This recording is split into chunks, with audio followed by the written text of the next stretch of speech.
आलिशार साहब पता नहीं क्या बात करने गए। ये कहीं उकता ना जाए उनकी बात से। अगर वो उकता गए तो वो उन्हें बाहर भेज देंगे। तुम्हें फिक्र नहीं करनी चाहिए।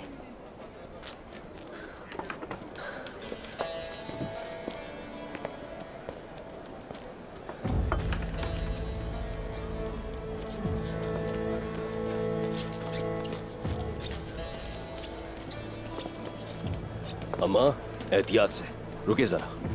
क्या यहाँ आपकी मदद करने वाला कोई नहीं? नहीं अलीशाह साहब, मैं अकेली हूँ, मेरा इस दुनिया में कोई नहीं। इन्हें घर तक ले जाने में मदद करो। अल्लाह आपको इसका अजर जरूर देगा। अगर लोग खुशहाल नहीं हैं तो सरदार को सुकून नहीं मिल सकता। आप सदा खैर की दुआ करती रहा करें। अल्लाह आपसे राजी हो।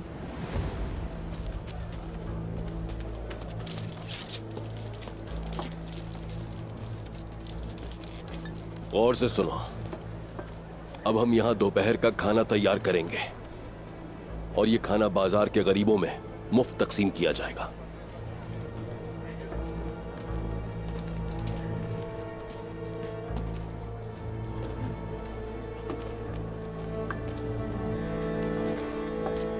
आप कैसी हैं बाला खातून? अल्लाह का शुक्र है मैं ठीक हूँ। माशाअल्लाह, माशाअल्लाह। आप अपने हाथों से बहुत ही खूबसूरत चीजें बनाती हैं।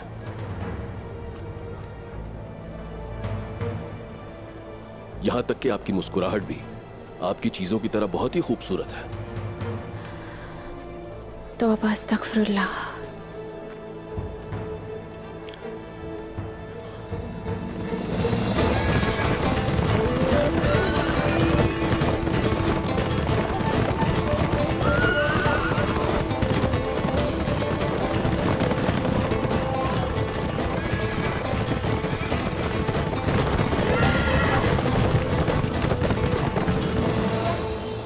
बाला खातून, आप मुझे नजरअंदाज कर रही हैं, हालांकि आप मेरे जज्बात से वाकिफ हैं। मैं आपको अपने दिल की मलिका बनाना चाहता हूं। क्या करूं, मैं अपने दिल के हाथों मजबूर हूं। मेरे लिए अब आपकी रजामंदी जिंदगी और मौत का सवाल है। मैं आपको बताना चाहता हूं, मैंने आपका हाथ आपके बाबा से मांगा था, मगर वो राजी ना हुए। लेकिन मैं इंतजार करूंगा। आपकी मुस्कुराहट, आपकी एक नजर मेरे दिल में मुरझाए फूलों को फिर से खिला देती है। आपको ऐसी बातें नहीं करनी चाहिए। मेरे बाबा ने आपको जवाब दे दिया है।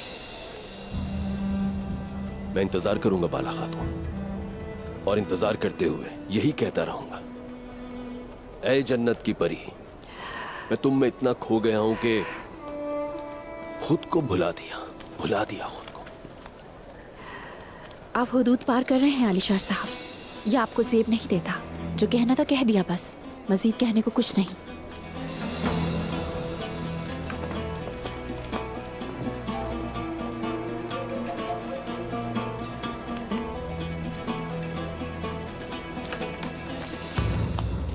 हुजूर, हुक्म के मुताबिक हमने कुंदूज के पंख काट दिए हैं और इस वक्त वो खैमे में होगा। चलो तो फिर चलते हैं और उसकी खैरियत दरियाफ्त करते हैं, ताकि वो जान सकें कि आलिशार किस बला का नाम है।